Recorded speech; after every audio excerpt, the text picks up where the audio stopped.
You've landed inside Launch Street, the Business Innovation Podcast, where we interview top innovators out there shaking things up so you can innovate, differentiate, and get further faster. Since you're here, we know you're the type of person that recognizes the importance of unlocking your innovation advantage so you can compete and win. And now, your host, the person that has worked with leading companies like Disney, Procter & Gamble, Aero Electronics, the U.S. Army Research Labs, and Red Robin on upping their innovation advantage, Tamara Gontor. Well, hello, Tamara here. It's time for yet another interview. This one is super interesting. Why, you ask? Because it's a podcast about questions, not answers. In fact, it's about the power of what Warren Berger calls beautiful questions. These are not the questions you've been asking for the past years. It's not the same ones that have made you bang your head against the wall. No. These are questions that lead to new paths of thinking and hence new solutions. Here's the thing I'd like you to consider. Our expertise can be our own worst enemy. It's the curse of knowledge. But questions can pull you out of the weeds of what you think you know and ignite new possibilities, ones that aren't the way it's always been done. And I think you and I both know that the way it's always been done is not going to allow you to keep up in this marketplace today. So Warren Berger is the author of the book, Beautiful Questions. And on today's podcast, we question everything. And we talk about the question enemies that are keeping you in status quo. All right, let's go. Warren, thank you so much for joining me today. Hi, Tamara. It's great to be with you. So, since our first time meeting, what is your first memory of being innovative? And maybe in your case, it's being a questioner. Well, I was, when I was a kid, I was very creative in terms of using my imagination to create my own games with my friends or even by myself. I remember when I was ill as a child, I actually created my own board game wow. around baseball and using statistics and something. I can't even remember, but it was a very elaborate game that I made from scratch. So I was doing stuff like that. I was pretty creative when I was a kid, and I was questioning a lot. And then I think early in my career, I was questioning whether I should stay on a traditional job path, and I just started to sort of create my own freelance way of working. Back before it was so common to do that. So I think, I've been doing that both in childhood and then into my career. I've been sort of questioning and creating new paths. So I have to know, did you get anybody to play the game with you? Your statistics baseball game? Just my brother. I was wondering if it actually worked. Played a number of times, and he was quite. He was an older brother, and he was quite taken with all the work that I'd put into it. It was a tremendous amount of labor that went into making this game.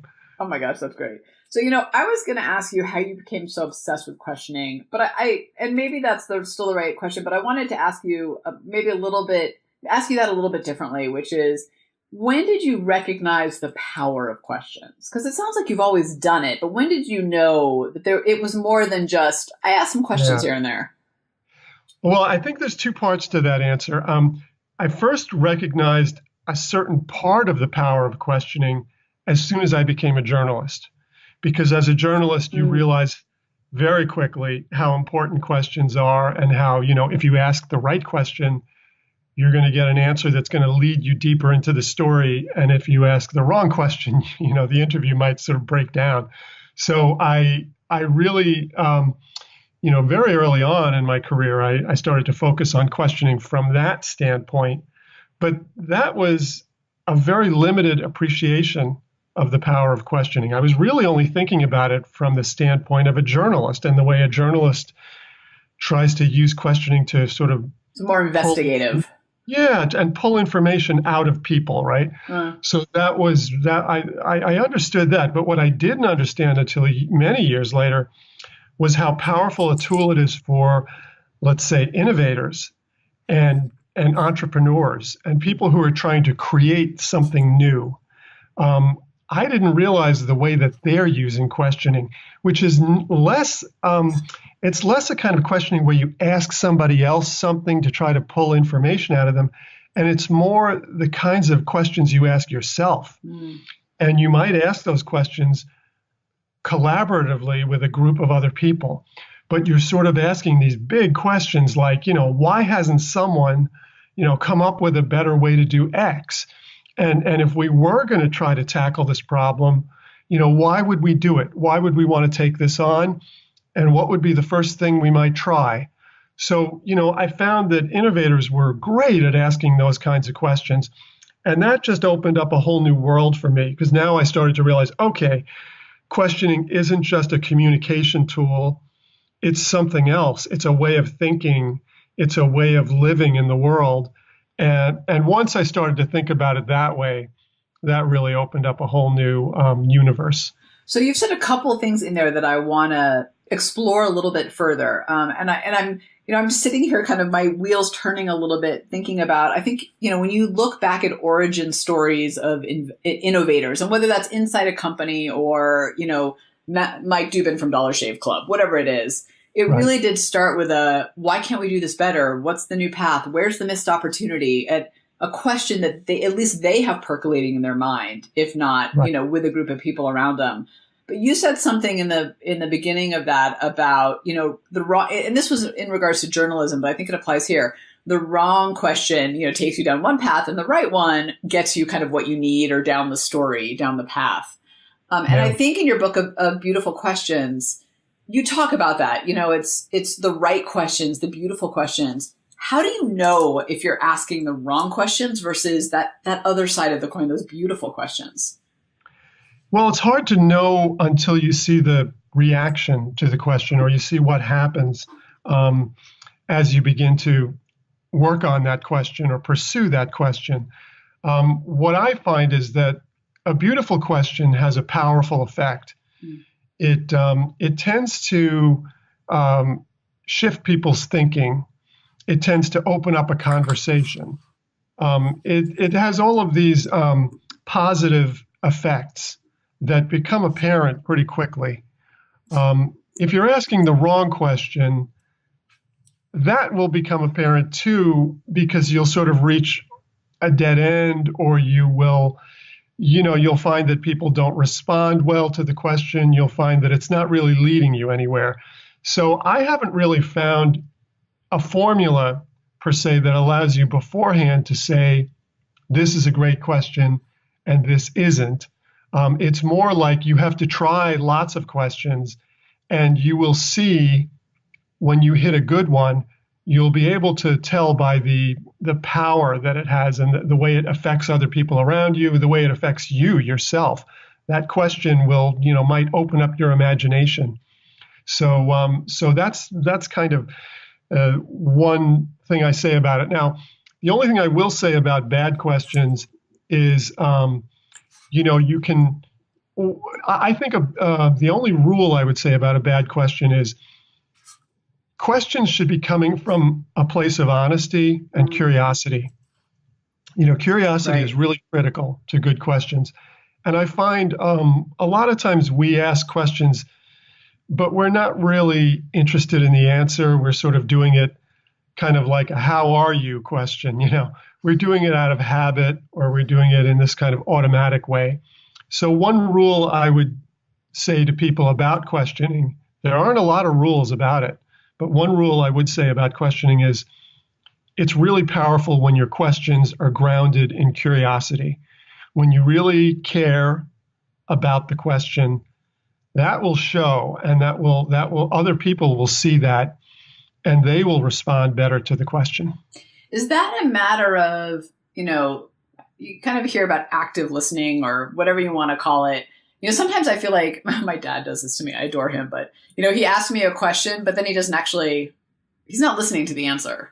So, that's one thing, but is kind of that what you're saying? I totally threw my dad under the bus. Poor guy. He's amazing. I feel bad now. But he totally does that to me. Well, I think lots of dads are. Yeah.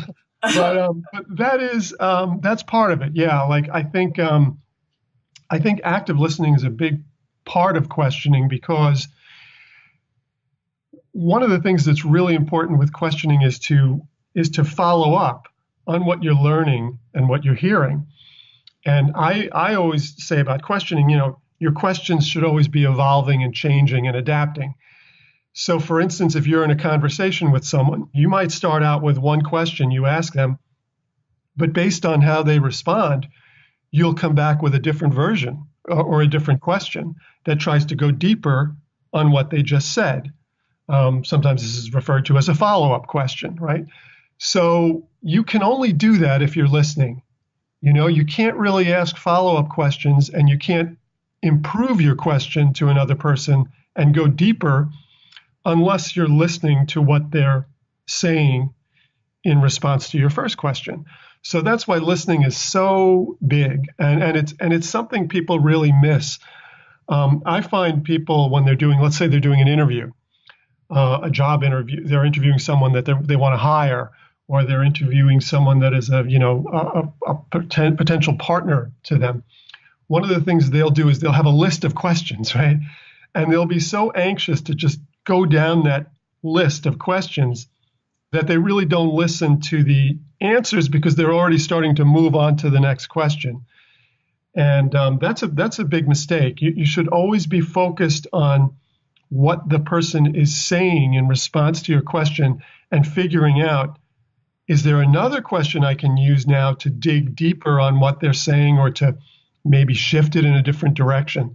That's really the art of questioning. When you can do that well, that's when you're a good interviewer as well as a good conversationalist. Not just interviews, but just conversations. You want to be able to do that. That's a really important skill. What I really appreciate about what you're saying, Warren, is that it sounds to me like it's almost one big experiment, but the focus is on the questions, not necessarily the answers. Meaning, you ask that first question, you see, did it open people up? Did it make them think differently? Oh, wait, now where do I dig given what they said? Okay, it didn't open them up. Let me try this a different way. Let me ask this question instead. I think we spend so much time worrying about the responses that we're not actually thinking about the questions that we're asking. And I really, if I hear you right, that's part of this that I really appreciate about what you're saying. Yeah, I think so. Well, this is part of, I guess, my overall philosophy is that we always spend too much time on the answers. It has to do with our culture and our society. And I understand that. I mean, it's answers are great. Answers, we feel like answers are what solve the problems for us and lead us in new directions. And to some extent, that's absolutely true. But what we miss in putting all the value on answers and very little value on questions, the thing we're missing out is that the questions are often critical to get us to the answers. They're like the first step on the journey. And so if you don't take that first step, or if you don't do the first step right, if you step in the wrong direction, you're not going to get to your destination, right? So that's what we're missing in the value equation that we've created that says answers are everything and questions are, they don't matter so much. Well, I think that when we start with one question and then just go down that path, we miss all these other paths that could be worth exploring, or nuggets of those paths could be worth exploring. But, kind of to your point, we ask one question, we check it off, and then we move on and we get the answer, and then we go to the next one and we check it off. And, very quickly, I'll tell you, I have a friend who was asked to be an Imagineer for Disney, which is, by the way, my total dream job. Disney, if you're out there. I mean, wouldn't that be amazing? But the goal of his group was to build a better parade, which is a pretty big goal. I mean, their parades are pretty awesome to begin with. And they just, 3 days in their creative room with all the whiteboards, they were struggling. They had nothing but, pizza boxes and empty coffee pots to show for it. So they brought in a little girl, and she really wasn't very interested in their conversation and kind of tuned out. But at some point she looked at all these Imagineers and said, well, why do parades have to be on the ground? And that's when these guys came up with this parade in the sky. But it was kind of that one beautiful question that nobody had thought to ask and I'd love to hear your perspective on this. It seems like we put so many layers of rules and assumptions on even our questions, forget the answers for a second, that we don't even get to those thought-provoking questions. Yeah, you see, that example you just cited is a textbook case I would say, for what I mean by a beautiful question. Okay, because people are always asking me that, because I made it the title of the book, and they said, well, what do you mean by a beautiful question? Does it have to be worded in elegant language or whatever? And so what I try to say to people is, it's all about the effect that the question has on other people. Now, that example you just cited, as soon as that girl articulated that question, everyone said, wow, I never thought of it that way before. And it suddenly changed their thinking. And there are so many stories in my book that are exactly like that, right? And in fact, there is a story about a little girl asking a question that led to the Polaroid instant camera. And so there are so many questions that they come out of left field.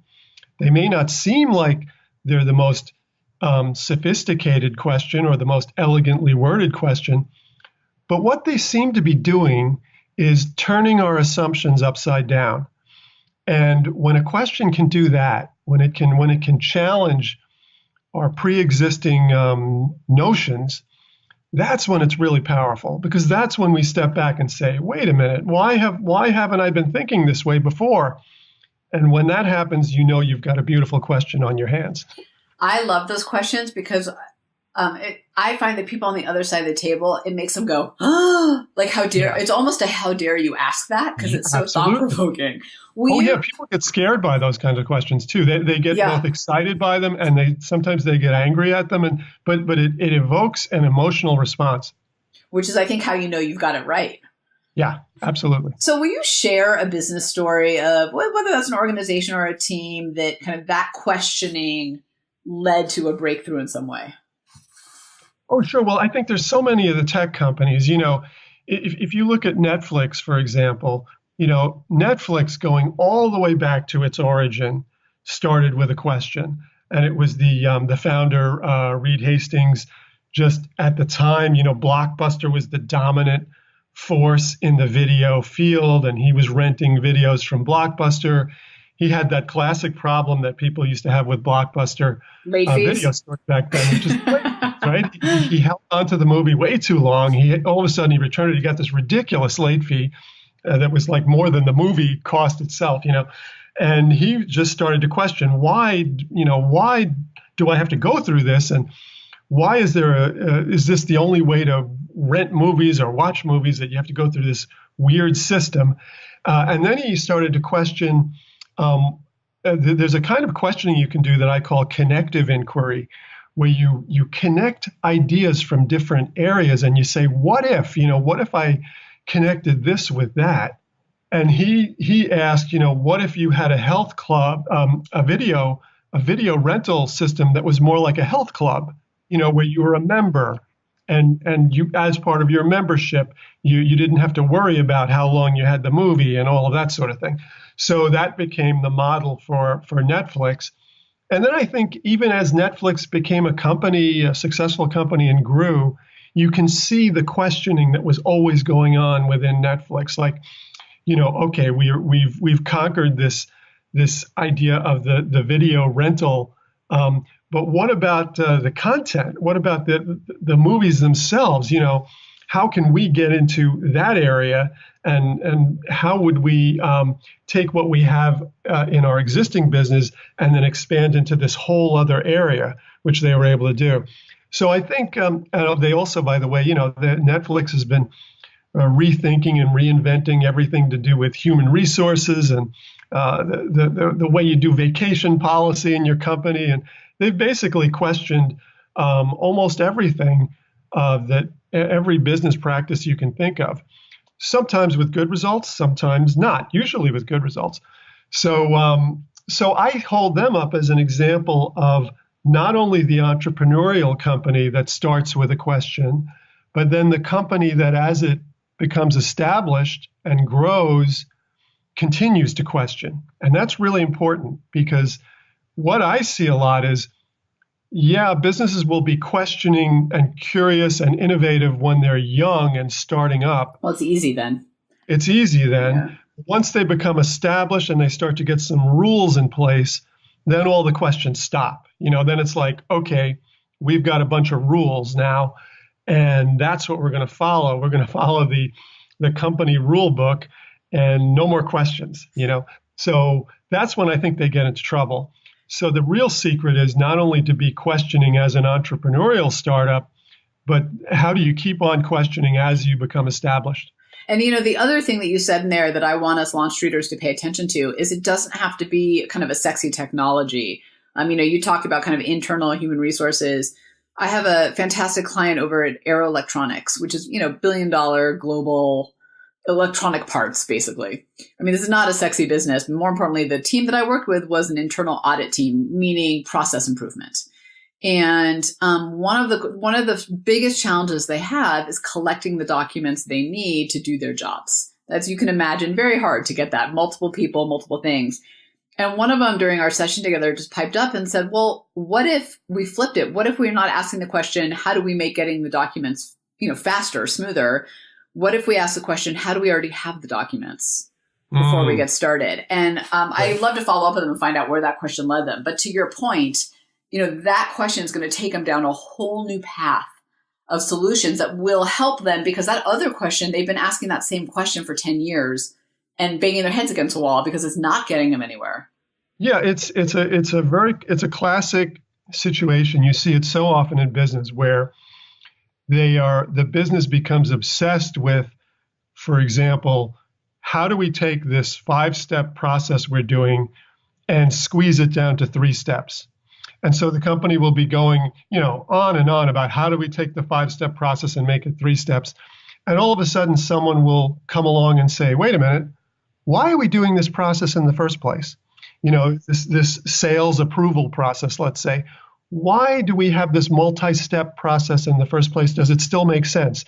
And then you find out, gee, it made sense 5 years ago when we didn't have the technology we have now. But it really doesn't make sense now to have all these steps and layers. So this is what companies need to do all the time. They need to constantly be asking, why are we doing this? Why are we following this process we're following? What's the rationale behind it? What are the possible alternatives? What if we turned the whole system upside down and did it completely differently? What would that look like? Companies need to be asking those questions all the time, and they usually don't because they don't make time for that. They're afraid to do it. They're afraid of, if I question the existing process, I might not have an answer of what to do instead. And they're afraid of that. They're afraid of that uncertainty. And, what I say to that is, don't be afraid of the uncertainty because you have to get to new answers. They're not necessarily going to fly into your head out of the sky. You may have to work toward them. But if you're not willing to even ask the questions in the first place, then you've got no chance. So let's talk a little bit about the don't side of it, why we don't do it and kind of stick to status quo or not questioning. And I know I think it's in your book, and I know I read an article about the 5 enemies of questioning. Can you talk a little bit about those? Yeah, I think that, this gets absorbed by us when we're very young and we're kids because we start out as questioners, right? Anybody who's seen a young child, really young child, like 4 or 5 years old, knows that they're asking lots and lots of questions. So it's kind of a natural behavior that surfaces in us at a very early age. And then what happens is we question less and less as we grow older. And I think it's because of, there's different theories on why that's happening and different factors. But I believe there's a handful of factors that really are important. And one is fear. We start to develop, as we grow older, self-consciousness and fear about what other people are going to think of us. If we ask a question, maybe it will make us look stupid. So the fear is a big factor. Knowledge actually can be an enemy of questioning because as you start to feel like you know more about something, you question less. You fall into that sort of trap of expertise where, I've figured this out already. I don't need to question it anymore. And this gets back to people doing routines at work, right? Doing the same thing over and over. They think they've figured it out already, so why question it? big mistake, especially when times are changing and the world is changing. You have to, even if you think you know something, even if you think you've figured something out, you at least occasionally have to step back and question it a little bit. I'm just going to interrupt you really quickly and tell you that one of the things I started doing on that, because I think we all suffer from the curse of knowledge in a lot of ways, is every time when I'm talking to my team in particular, every time I think I know kind of what they're saying, like, okay, yeah, got it. That moment where you just kind of nod your head. I actually have been forcing myself to stop and ask another question before we move on. And it's fascinating to me how wrong I've been getting it. Not wrong, but totally, it's not, I wasn't on the mark. I thought totally I wasn't right. Natural. Yeah. That is everyone is prone to that. And it's we overestimate our own knowledge about things and our own expertise. And we're always seeing things from our own limited view. That's just human nature. So you have to force yourself to overcome those problems. And one of the ways you do it is through questioning.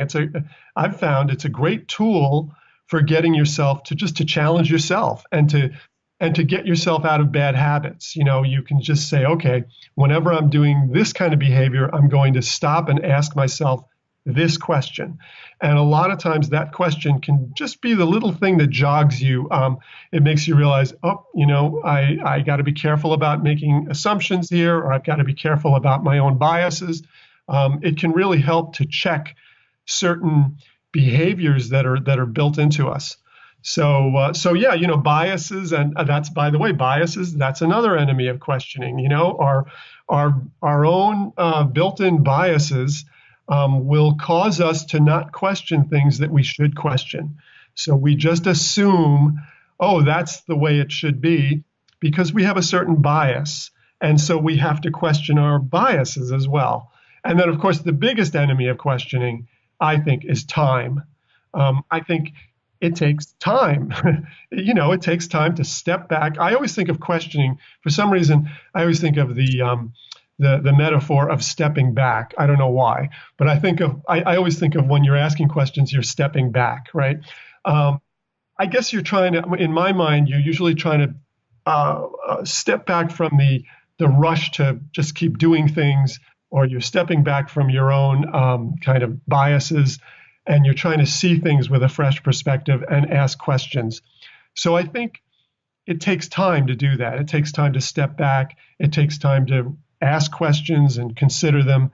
And, from the time we're in school till the time we're in business, we are always taught, just get it done, get it done, get it done. And a lot of times it might seem like questioning runs counter to that. It's more about thinking and wondering and inquiring, and it's not so much about getting stuff done. And because of that, people have a kind of a negative reaction to it sometimes and feel like, hey, we don't have time for that. We don't, that's a luxury we just don't have time for. Do you think I feels, I'm not even trying to ask a question, but it feels like we put this badge value on being busy, right? Oh my God, I've got 100 meetings, 100 emails to answer, so many calls to make, busy, busy, busy. But how does that impact our ability to just, to your point, take a step back and percolate and ask questions and actually think things through? I think it's a big problem. And, it's tied in with that time issue, because once we've gotten into the cult of being busy, we will find ways to fill every possible moment of our day with a task, right? And there's a great analogy that someone in Silicon Valley, Paul Graham, used, which is about the maker's schedule versus the manager's schedule. And he talked about how when you think like a manager, you fill every moment of your day with some type of a little task that has to get done. When you think like a maker, you will set aside blocks of time simply to create. And you won't fill your entire schedule with just little tasks. You'll leave open space for creativity. And I think questioning ties in with that. I think we need to leave a little open space in our schedule for thinking, for questioning, for wondering, and for creating. Because those things work a little differently than the managerial behavior. The managerial behavior is all about responding. It's all about putting out fires. It's all about having meetings. But the other kind of thinking is about slowing down. It may be about cutting yourself off from distraction. It's a whole different mode that you have to go into. But it's really critical because if you want to be a creative thinker, you want to solve problems, you want to come up with new ideas, you need to have some of that time blocked off for questioning, wondering, creating, connecting ideas, that sort of thing. And correct me if I'm wrong, but that ability or need to question, to get to those more innovative solutions and ideas, just down new paths, that you don't need to be a leader to do that. No, I don't think so. Not at all. I mean, I think, well, one of the things I talk about in the book of Beautiful Questions is, first of all, I think we're all leaders, right? I mean, we are. A leader is a state of mind. It's not so much about your rank within an organization. And that's why we're seeing, I don't know if you've been noticing, but there's a tremendous boom in the popularity of leadership podcasts, leadership books, leadership publications. Now, those are not all being read by CEOs. What that means is that everybody now is interested in leadership. And I think that's a wonderful thing. That's great because it means people are recognizing that you can be a leader within your own sphere, whatever that may be. It may be your family, it may be your community, it may be the team that you're part of within a larger company. But there's room for you to be a leader in lots of little places. So yeah, I don't think, first of all, I think, to be a leader, you have to ask questions, you have to be curious. But I also think that it's important to absorb this idea that leadership is not just for the top people running an organization. Yeah, it's, kind of in parallel to that is I believe very strongly that anyone can be an innovator too. So we can all apply innovative thinking to our jobs, regardless of if you, work the kiosk part-time in a mall or you're the CEO of a company or anywhere in between. And if we look at the great innovations out there, and I'm not just talking about the Ubers and whatever, but things that have, transformed a company, impacted the bottom line, made things better, they come from all over the organizational ladder if people are paying attention. They totally do. And that's one of the reasons I sometimes have an issue when companies create these divisions within the company that they say, this is our innovation division, or our creative department, and because think about the message that's sending to everybody else at the company. Okay, you're not innovative, you're not creative, only the people in this group are. But also it's just missing the fact that creativity and innovation comes from all over. It can come from any part of the organization, and you want it to come from all over. I mean, you want that person who's on the front lines dealing with a customer in customer service. You want them to be innovative because they're going to see something, right. They're going to see a problem, there's something we're doing wrong in our customer service. There's a way we're responding to customers that's not working. And what if we tried changing it by doing X or Y? You want people thinking like that at every level, every position within an organization. Yeah, I mean, we don't have time for me to go on my soapbox about why it's such a bad idea to silo innovation. But I think one of the key points you pointed out there is, the message it actually sends to everybody else is actually hindering your company more than having those 10 people with the cool t-shirts in the cool building. And, I'll never forget, I was doing this keynote and this woman came up to me after from a massive law firm that's based here in Colorado, but, huge firm.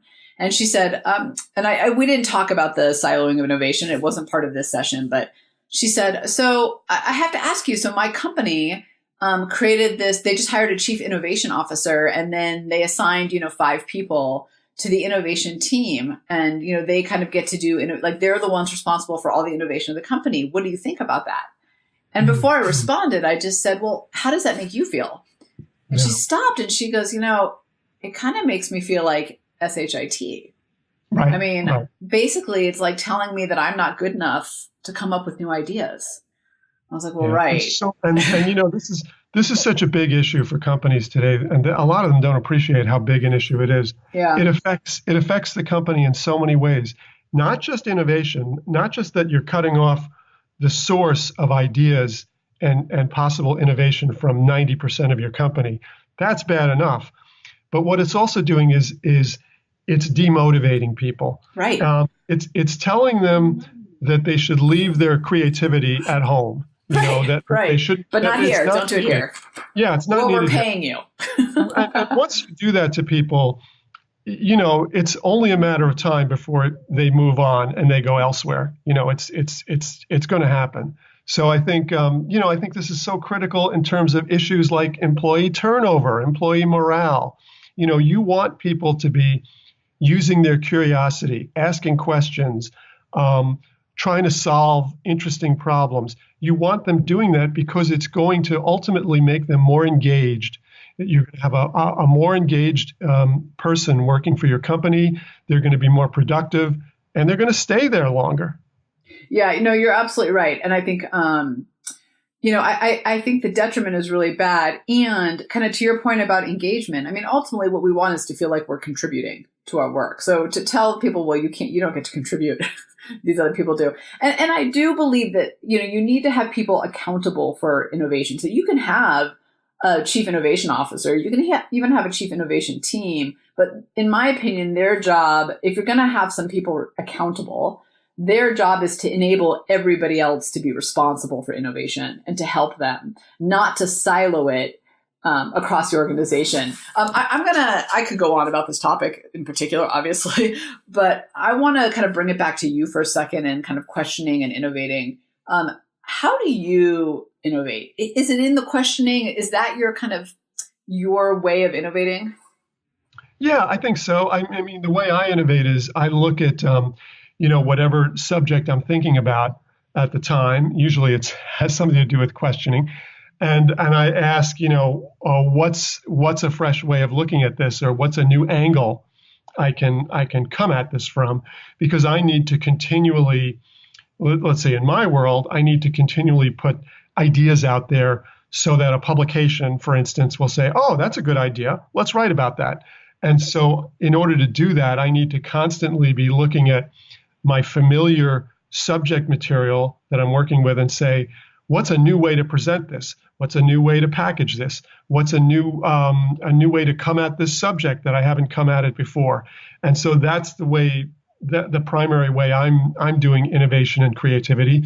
And it always involves questioning. It always involves, me looking at some basic premise that I'm working on and then questioning, okay, what have I not considered about this? What am I missing here? What's another aspect of this story that I haven't talked about? And how do I find that? And how do I then pursue that and flesh it out? So that's the way I'm using it. We talked a little bit about what stops people from innovating, kind of the knowledge, the fear. Is there anything else that we didn't cover in that you think we should be mindful of in kind of just how we act and behave? Well, I think that, just don't be afraid of not having answers to your questions.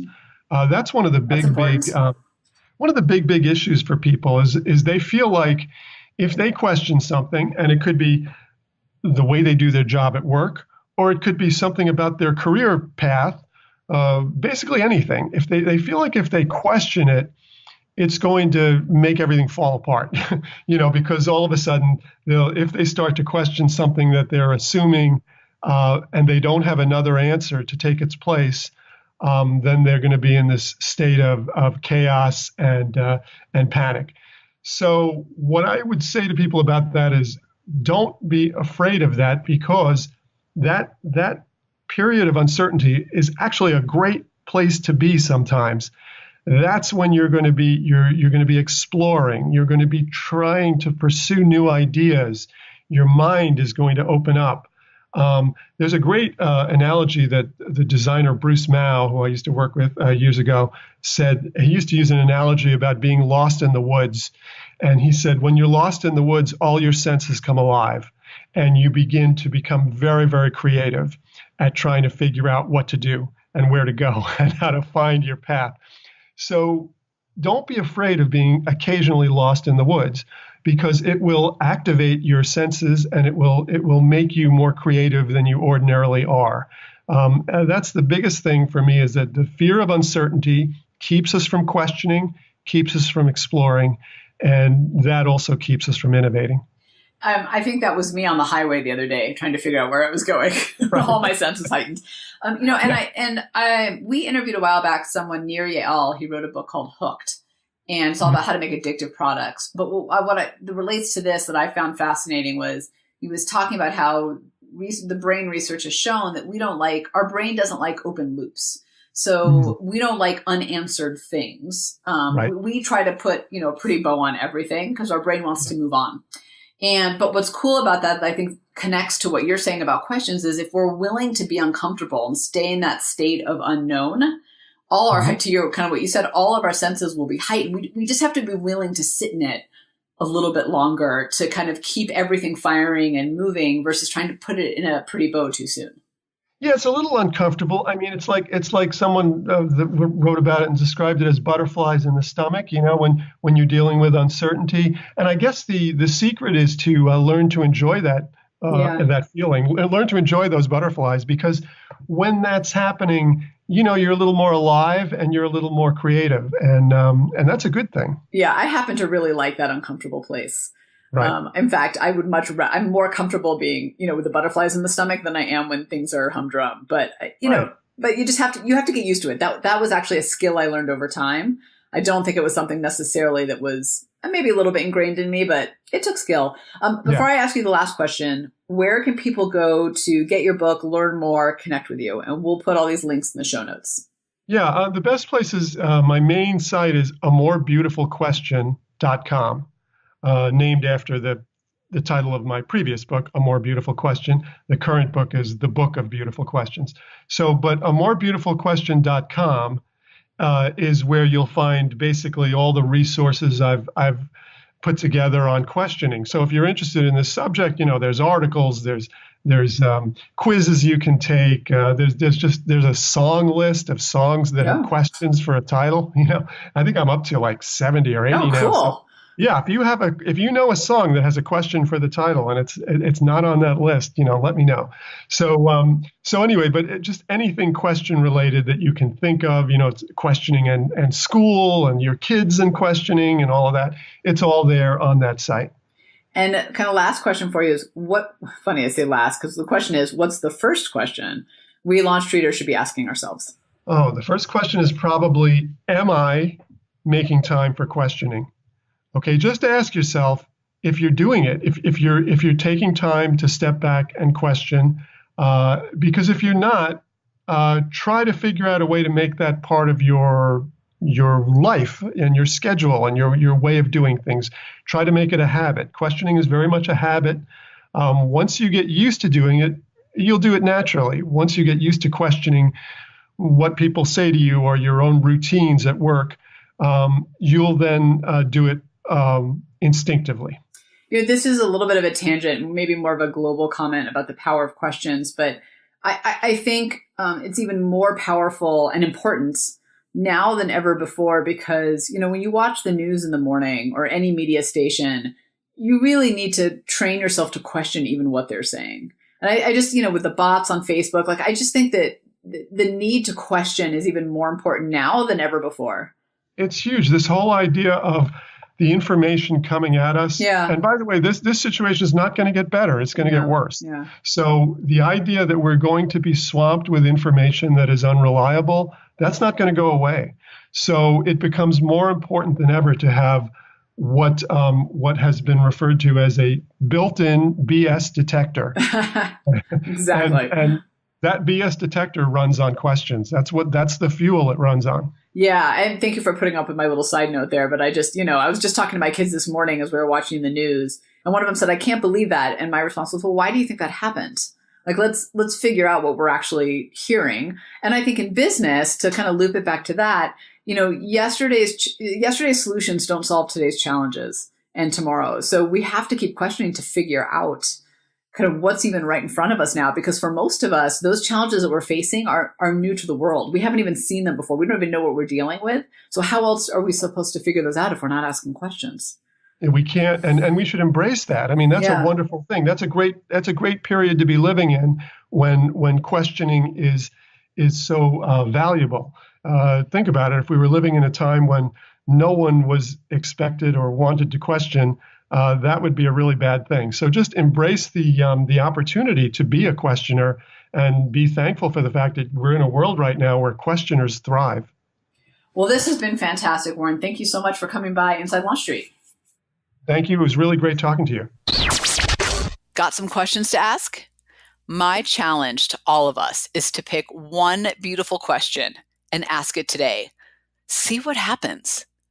Then do me a solid. If you're new to this podcast and getting tons of value, go to iTunes and leave a review. More reviews equal more listeners, and more listeners equals continue to get high quality guests, and high quality guests equals more value for you.